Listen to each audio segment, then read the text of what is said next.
I want to talk about another use. If you watch Spectral Content Shaping number 5 and 6, that you'll have an understanding what I'm talking about. And you have to go back and look at that for the automation that I'm trying to talk about. But the understanding is what we're trying to do is when you have audio that's got distortion in it and stuff, or it's got problems in it, or something in the background that you can't get out and stuff like that, that normally the primary frequencies of what you're dealing with aren't the problem. The problem is stuff in between the frequencies and the harmonic content that's in the structure of that timbre or that sound. Sometimes it'll be below the range or above the range, and a low pass, high pass filter automated to fall around what you're trying to save is the first step. The second step is, if you watch that other videos, that you understand how to automate, set up your automation so that you have a good following of where that's going from the primary frequency of whatever you're dealing with.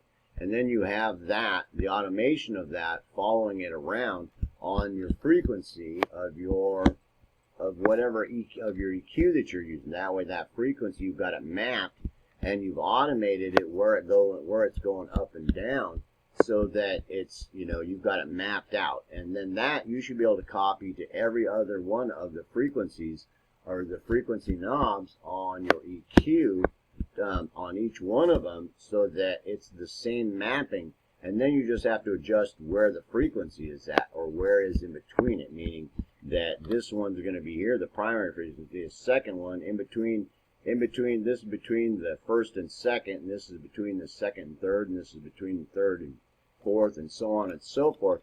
But you'll have to adjust those up and down by selecting them all and adjust them up and down. And the best thing to do is find a spot that like holds one note somewhere, and then loop that, and then do your adjustments from there. And it works really well. The bottom line is that a lot of times you've got sideband distortion on the primary frequency, and you'll have noise in between the frequencies, or in between the harmonic content of whatever you've recorded, that has got distortion in between the frequencies, or other crap between it that's not supposed to be there. And so you trying to EQ it out, it's about impossible that way. I mean, you can't put just a simple EQ on it and be done with it. It ain't going to work. You're never going to be able to get the noise out of it, or the dog in the background barking, or the fan going, or something that's in between there that you can't, you're not going to be able to address it with simple EQ. And this concept can be real complex, so I'm not going to tell you it's not. I mean, you might get an audio piece of audio you're trying to restore that you might spend a week on it, dude, and then, or 2 or 3 days, and really, messing around with it and trying to get these set up to where it's, following it real well. And the first part of it is that, and you should know that from the first video, what I'm talking about, or the videos I was showing there. Next, after you've got that mapped out like that, that you've got these set up like this. Now you have 3 EQs in line. And you can set up more if you want, and if you've got a full mix you're dealing with, that you might. But the first thing to remember is you're probably dealing with 9 or 10, basic harmonic content of that timbre. Stuff after that starts, becoming octaves, and it starts becoming whole steps and half steps, and then starting to come down from there, and it just rolls off like that down the register as it goes up, in the frequency register. Now, the thing to remember about this is that, when after you've got this and you've mapped this out, you've mapped out all 5 of these here, you've mapped out all 5 of these frequency knobs here, you've set the distance in your automation on the event there with your automation track, and on the end you've done here. Now up in the end, if you look at this, up in the end of it, you may have just like some clumps of frequencies, like here and here and over here, that you want to deal with, that you may want to attenuate a little bit. Now you can get, if you're not finding the distortion back in here towards the first few of the first few harmonics, or you're not finding it in the second set of harmonics that you've mapped out here, if you found it in there, then you might not have to mess with any of this. But basically, this is trying to set you up from beginning to end to really clean up the track. But you also might find that it is up in the upper register, and it's not anywhere near back in here, because you've taken one of these, you've taken the automation from the primary frequency, and then you've moved that to the upper register, and you put it in between a couple of those frequencies, and you've been messing around with it, going up and down with your gain on it, And you're like, well, no, it's right up in here. So I need to set up 2 or 3 of those in between those frequencies, and then, work with those, up and down, wherever they're at, wherever that problem might be.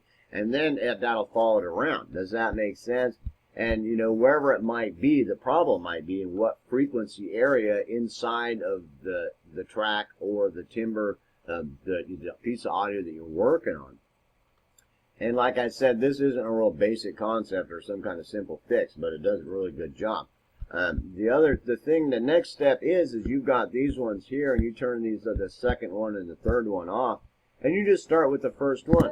You've got your audio going, and you really want to mess around with, how much can I attenuate that and preserve the track, preserve the sound of it, but trying to get some of that noise floor in between those frequencies out.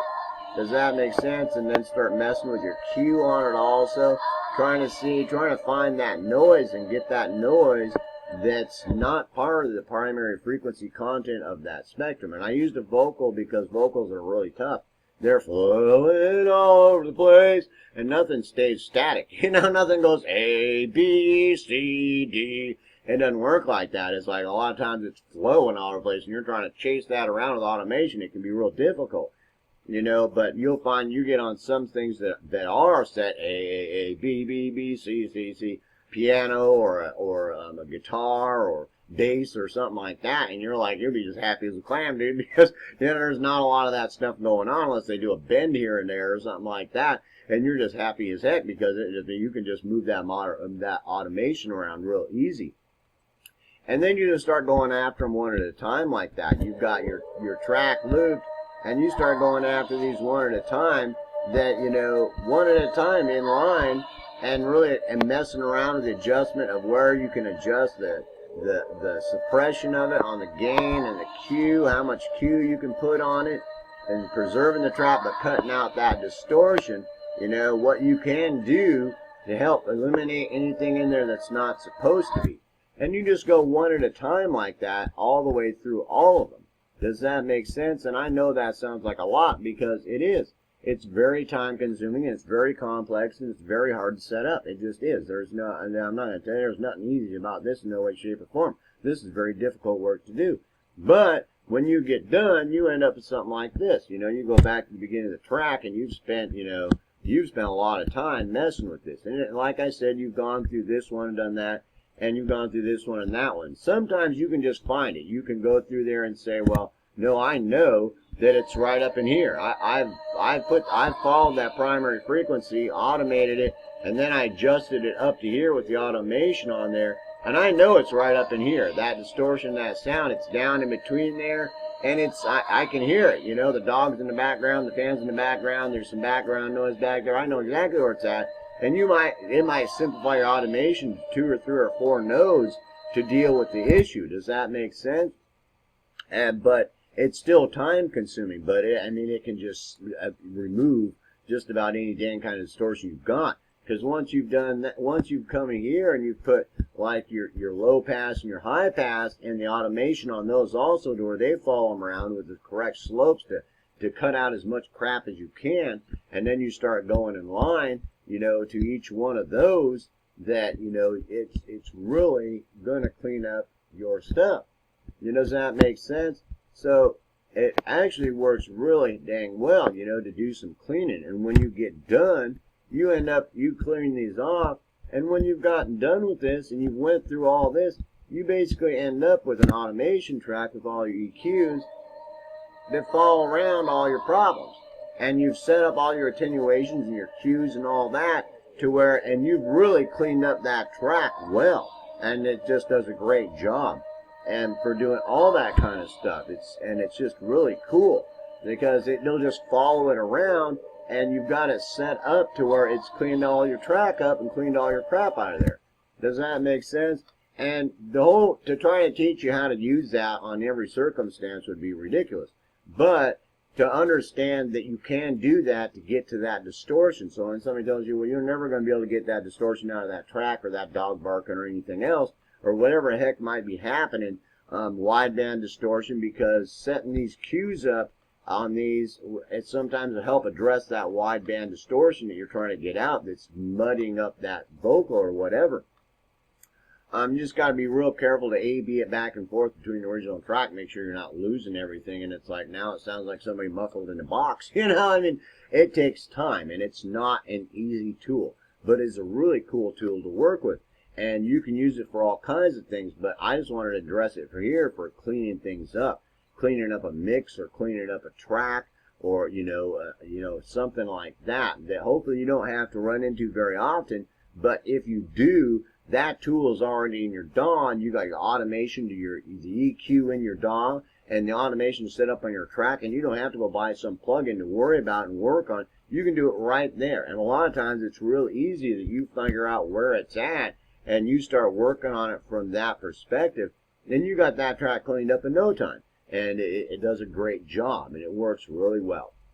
So I hope you could understand that. The concept is very complex. What it's doing is very complex, and how to get it done can be very difficult, and you will spend a lot of time on it. And there's no easy way to do that. And to get it done correctly, it's very time consuming, but it can really save us some problems. And plus, it can really clean up your tracks if you've got issues of stuff you got to get out of there, or distortion, wideband noise, anything like that that's going on in between the harmonics, noise in there that you can't attenuate that's coming up from the noise floor, or frequency content from the dog barking in the background that's between the frequencies that are supposed to be there, that you've isolated the frequencies that are supposed to be there, and everything else is getting slammed down to the ground, and you're good to go. You've cleaned a lot of it or most of it up as good as you can, and it actually works real well. So that complex thing is the best way that I can tell you is to watch that video, watch those other videos in Spectral Content Shaping 5, and just pull out a track and try to work on it, and try to, you can take and put some distortion behind it or something, or some saturation or something, and then try to get it out, try to figure out, you got different kinds of noises back there, and just play with it, and mess around with it, trying to get it out of there, to understand exactly what it's doing and how it works, because it's a little bit finicky. But once you get the hang of doing it, it's a huge tool to try to help save things and to get distortion out. You don't have to buy some huge piece of software, that costs you, $4,000, that wow, you can clean it up with that and get a real good job done. Does that make sense? So I hope that helped. That's a complex issue and a complex structure of what you need to do to get that done. But you might not have to go out and buy, some expensive piece of software to try to get out some noise out of there, you look at like DC Forensics, and, there's a lot, Isotope. There's a lot of software that can help clean up, but that can probably get most of it done for you. It's just a little time consuming. And a lot of times it'll just be one isolated area that's the problem anyway, because your spectral content's over here, and the problem is up in this area that something else is in there, or something else is down here in between those frequencies, or something like that. Or it's wideband distortion, and you come in here and start adjusting your Q until, you can kind of clean up some of that wideband distortion so it's not affecting that frequency that much. And sometimes you can put two of these together to try to really isolate that frequency as it follows around, because it's got a bunch of crap on either side of the primary frequency, or the second or third harmonic, or something like that. And that's a complex issue, but that's a very complex solution for a complex issue. So there you go. Two complexities for you to work on. And it actually does a really good job. It can save you having to buy some really expensive piece of software that ain't going to really get that done anyway. So peace, hope, love, and I hope that helped.